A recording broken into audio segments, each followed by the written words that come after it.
শেখ হাসিনার রাজনীতি ছিল বিভাজনের রাজনীতি। নানাভাবে বাংলাদেশে সাবোটাজ ঘটিয়ে সংখ্যালঘু হিন্দু বৌদ্ধদের উপাসনালয়, তাদের বাসাবাড়ি আর তাদের ব্যবসা প্রতিষ্ঠানগুলোতে তার সন্ত্রাসী যুবলীগ, ছাত্রলীগ, হেলমেট লীগ, হাতুড়ি লীগদের মাধ্যমে তাদের অন্ধকারে অগ্নিসংযোগ চালিয়ে, হত্যাযজ্ঞ চালিয়ে বাংলাদেশে হিন্দু মুসলিমদের মধ্যে একটি সাম্প্রদায়িক উস্কানির পরিবেশ তৈরি করেছিল শেখ হাসিনা। আজ শেখ হাসিনার বিদায়ের পর 1 মাস অতিক্রান্ত হয়েছে।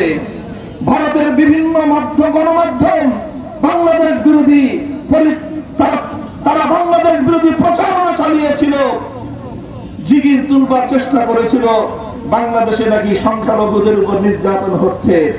এদেশের মানুষ সাক্ষী, সারা পৃথিবীর আন্তর্জাতিক গণমাধ্যমগুলো সাক্ষী। বিগত 5ই আগস্ট থেকে আজ 5ই সেপ্টেম্বর পর্যন্ত সারা বাংলাদেশের কোথাও একটি সংখ্যালঘু পরিবার অথবা তাদের কমিউনিটির উপর সামান্য কোনো ফুলের আঁচড়ও পর্যন্ত লাগেনি। এদেশের আলেম সমাজ, ইসলামী সংগঠনগুলো ঐতিহাসিক ভূমিকা পালন করেছে। আমাদের মাদ্রাসার সন্তানরা রাতের বেলায় নির্ঘুম থেকে পাহাড়ি করে মন্দির এবং পেগোডার নিরাপত্তা নিশ্চিত করেছে। শেখ হাসিনা আসলে সাম্প্রদায়িকতার উস্কানি হয়, শেখ হাসিনা চলে গেলে সাম্প্রদায়িক সম্প্রীতি প্রতিষ্ঠিত হয়। এভাবেই প্রতি জায়গায় বিভাজন করে করে দেশটাকে ভাগ করে ডিভাইড এন্ড রুল এই পলিসি অবলম্বন করে শেখ হাসিনা এদেশের মানুষের মাথার উপর কাঁঠাল ভেঙে খেয়েছে এতদিন।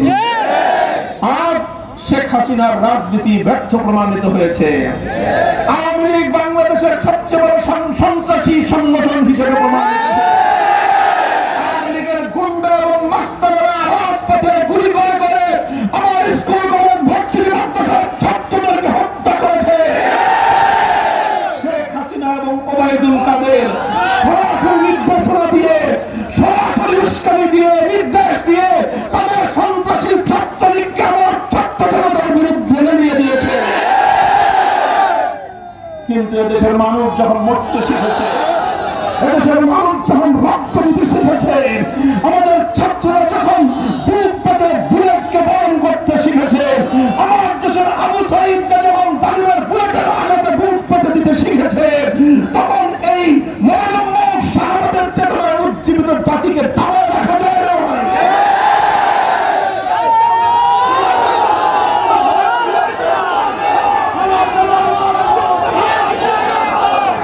মনে রাখবেন, যে জাতি মরতে জানে, যে জাতি মরতে জানে তাদেরকে কেউ মারতে পারে না।